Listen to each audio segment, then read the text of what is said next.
seems to speak, but stops herself as soon as he does and rethinks. It's a bit off-putting.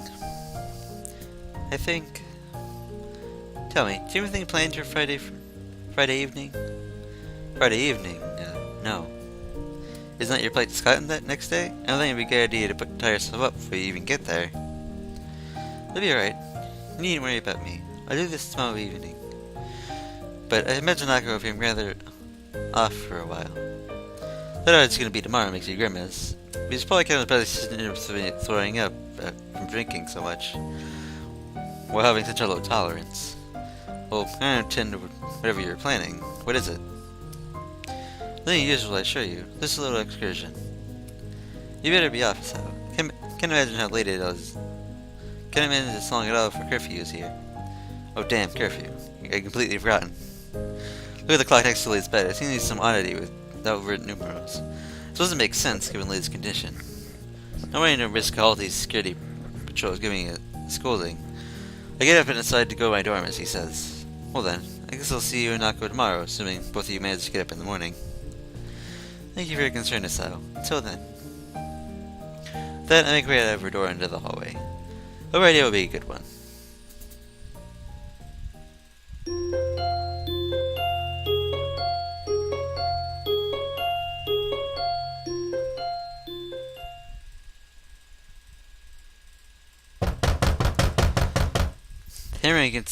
Hammering her fists against the door feels like a nail being pounded into my head. Once, twice, 3 times, I let a long, annoyed breath and bear it while pressing my eyelids shut, really hoping whoever it is would just go away. Damn, I feel pretty damn awful. My face feels like it's cast out of lead, and my arms feel heavy, and I feel very queasy. It's been like ever since I woke up half an hour ago, and I can't summon the energy to pick myself out of bed. So, this is what they call a hangover. I wonder perhaps it's the best treatment for a teenager who definitely want to try drinking as a way to feel like an adult. Considering how unpleasant this is, it's not something I want to repeat. Hear the thumbs ring out again, hurrying the child into the small room. I wish I just give up already. I have no intention in getting out of bed for them. Things fast 20 minutes, and somewhere a knock's coming from the door. As whoever it was must have just left. Thank goodness. Looking at my clock, it's time I really should think about getting dressed and ready for classes approaching. I don't think I can manage it, though. Hey, cutting class, I don't think I'll be able to get much done at this rate. I try to look like a mess without even looking in the mirror and confirm it, too. This morning rush is giving enough time to stand outside the classroom for a bit, nothing too suspicious. I was just asking me weird questions about not attending school yesterday. I was sick, that much is true. This reason first, I have to hide. Currently I can get by with tactical omissions and certain truths. I slide in the class and join my mess appear normal. Once I open the door and take a single step in, I feel it doesn't like looking at me. It's the way I'm imagining this. Not even an attempt to hide it. I take a quick sleep across the room and spot Hanako. I got in contact momentarily before she looks down and stares very hard at her desk. You spill the beans? Maybe it's okay as far as teachers go, but energy on campus is not exactly something that you're taking lightly. Looking at some intimidation. Feeling better today? Yeah, thank you. It was me to take my seat. My eyes feel like sticks as they carry me there. This is gonna be a long day. As soon as the lunch bell rings, on my way to Hako's desk to ask her what's going on. Nako, did you tell? Really mean shakes her head. That's big relief. It's just... Michelle, you have to interrupt everything.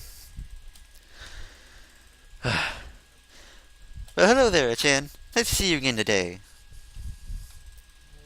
Grimace and turn around towards the mythical voice coming from behind me. That was just way too upbeat a tone to feel comfortable, even from Misha. His happy smile is nothing out of the usual. Zune's, though, is a very bad sign. The one she wears is come notched into my brain is she has several ways of Sunday. And I accept that, but I remember what it said, so it's okay. Hi, Zune, Misha. You look happy to see me. Not feeling well yesterday, Chan?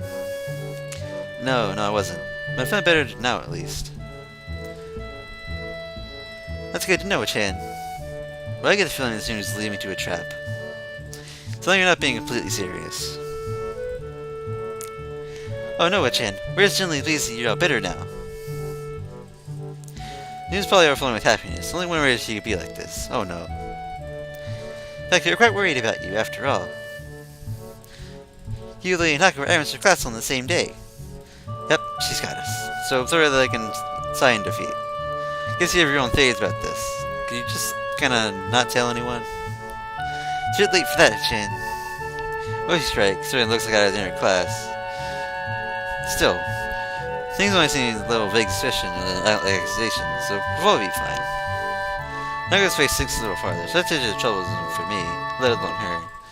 Going to assume Mrs. Reaction, I think they noticed this as well. The reason why we're giving such a hard time is you ignored us yesterday morning. Things don't really reflect what happened then, given the haze induced by the generally awful state I was in at the time. Alright, the knocking. That was you two? It was, and you left us out for ages after taking all the effort coming to your dormitory early in the morning. So I was having a problem with nausea. Yeah. They're not buying it. I can't blame them. June heads dropped from his next into her pocket. Something white and yellow against his sticking out a little as he spreads it out. Here's the info with bright decorations on it. Once towards you, I duly take it. This is what we were trying so hard to give you, a Chan. You don't check your... I hear the sound of Mrs. voice, and I register what's written on the envelope. Now I'm not gonna know. I stared at the envelope for a moment, for suddenly remember that there are people around me. Very strange, so an evasive feeling about their expressions. I kind of want to be alone right now. I'm not gonna know. It's nothing. Thanks for bringing this, you two. I think so. I think we need to get it to you. Sit back and say my goodbyes. Misha theoretically pouts even as I go out the door. But Suzune and Haku were very fiercely curious about my reaction. I just hope they won't interrogate me on this later. Snow Gardens is, as always, a presentation. Some of the most visible signs of how funded the school are. Is I yawn. Of how I can't even talk now. Of how well funded the school is. Apart from its size. The expanse and condition of the grounds. A good number of students can be seen eating lunch, chatting, playing on the green lawns. Even some of the staff enjoying the summer here, keeping watch over the students and idly walking along the concrete paths. Everything's highlights in my home city, on excursions maybe, but certainly never in school or anywhere near where I lived. Even the bitch I sent out was warmer thanks to the summertime sun.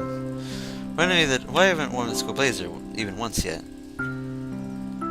During this, the sunflower and flashes of vibrant yellow coloring adorning the paper are quite about for the time. If one of the words written on it were as well. Here I think I managed to get over with the troubles and things shows up. Your handwriting feels very familiar at best. Only now that I see it again. I remember that she used to write in pink pen a lot. She's always really girly, for lack of a better term.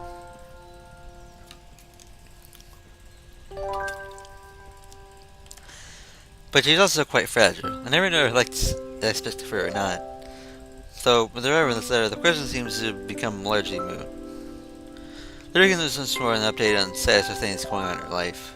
But it was a good start to the school year, many are anxious about the exams which coming up later in the future, etc. It's a very personal, if not brief note. Feels like I bet she wrote most of this letter just to try and soften the blow from the ending. I wanted to somehow express my feelings, but the right words didn't come to me. I didn't say anything to comfort you. I'm really starting to be able to support you when it matters most, even though I like you so much. At least now I can finally be more honest. If I go back to those quiet days in February and March, I'd tell you not to give up on yourself. That's what I'd say. Maybe when it wasn't so far away that I'd said something. I just hope you manage to get back on your feet. That just feels also physical, it also feels more final. Somehow, I wonder if we could meet again. Perhaps for the best if we don't. Still, if you'd like to correspond with me, by all means write me back. I'd very much like to hear about your new school and how you're doing. I wish you all the best. Sincerely, I would not know.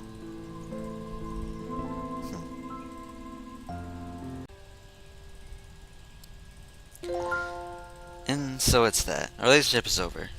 Nice, neat, and tidy, with no ambiguity. I ended up being illusion that I could ever get anew. Last time she visited me, neither said a thing, except for the one word she said as she left for the last time. Goodbye. Be that as it may, this feels more final. The capstone on an experiment that both of us tried and failed at. Let's chat trust my waits from that letter. Just some students horsing around. My teacher standing nearby come over and talk to them. Are you okay? Oh. I thought it was teacher or something. Then a voice comes to my side. From what I seem to be in Hako, but it's actually Yuko. Oh, hello Yuko. I thought you'd be in the library. You get a cheerful smile, one quite feeling the atmosphere. Flores' empty wrapper roll in her hand. What's those songs calling for her when she grabs something to eat? Actually, I haven't had anything to eat yet. I don't feel hungry though. And skipping one lunch wouldn't hurt. Mind if I sit here? Sure, go ahead. Louis decided later back in its envelope, slipping inside my bag, propped against the side of the bench as you could take a seat. She lets wrapper into a bin beside us. Without much else to do, I lean back and take what enjoyment I can from the sun, silently reflecting on the letter. Touch lawns, the clear blue skies, everything looks so different from the way it did back then. Even the school surroundings, on the hill, it's onto the woods around it. It's completely opposite the suburban scenery I remember. Maybe it's what to feel homesick, but then again, it's not an outright bad situation. The feeling around Imaku, while very different, it's also nice. I think I get used to it. Hey, Isao? Yeah? You didn't answer my question from before. I was going to say anything, but you still look troubled. If you don't want to say anything, though, it's okay. I don't mind at all. Sorry if I said something strange like that. I don't mind. I got a letter someone knew before I come to Imaku. It made me think about some things. I thought I'd managed to get over most of the problems my accident caused, but now I'm not really so sure. I kinda wish I'd never seen it. I don't think that's good, Isao. My boyfriend left me. He did so very suddenly, and never let me know why. At first I was very depressed about it, but I decided to forgive him. You forgave him? Couldn't he at least talk privately about it? He was always one of those people that find it difficult to come close to others. In the end, I decided I fell in love with him for a reason. He was a good person. I think I've been in his position, but I found it just as hard to talk to him. I don't really see the connection in the letter I got. I mean that, how should I put this? It must have been very hard for that person to send the letter. And if they did, they must have thought very hard about exactly what they wanted to say. My outcome is to write this letter and bring a final close to the relationship, something that I'd never managed to do. Whereas here I am, trying to protect and help Naka best I can. Especially with Lily leaving for a while, I'm not even able to deal with my own problems. Does that make sense? Taking my non-response and Fred bows out. She really reads faces too much like a certain other person. Yeah, that makes sense. Lily was kind of a shock, really. I think I tried to fool myself into thinking my life was reset when it came to Maku. But now I'm suddenly aware that it didn't. I'm kind of a lost how to deal with these things. I think it's something I can't really help you with. Sorry. It's fine. I think I'd be able to talk with you, help me get things sorted out a bit better in my head, so thank you anyway. She nods and smiles sweetly. Yuko's a nice girl, so it's a shame she's so highly strung so often. Feels the ringing out startles us both. I'm supposed to be back before the bell. Oops. She goes to the bench and almost races off without a second word, but then turns her heels and remembers she was talking to me just now. I'll see you later, so cheer up, okay? I'll try to. Thanks, Yuko. Quick bow, Yuko takes her leave and begins a rush to the library. Her flight catches the curious eye of passing students who are unenthusiastically trudging back to their classes after their fun. Then standing from the bench, I dust myself and join them. I even walked through the gardens back to the main building, thought of this letter on my bag didn't stray far from my mind.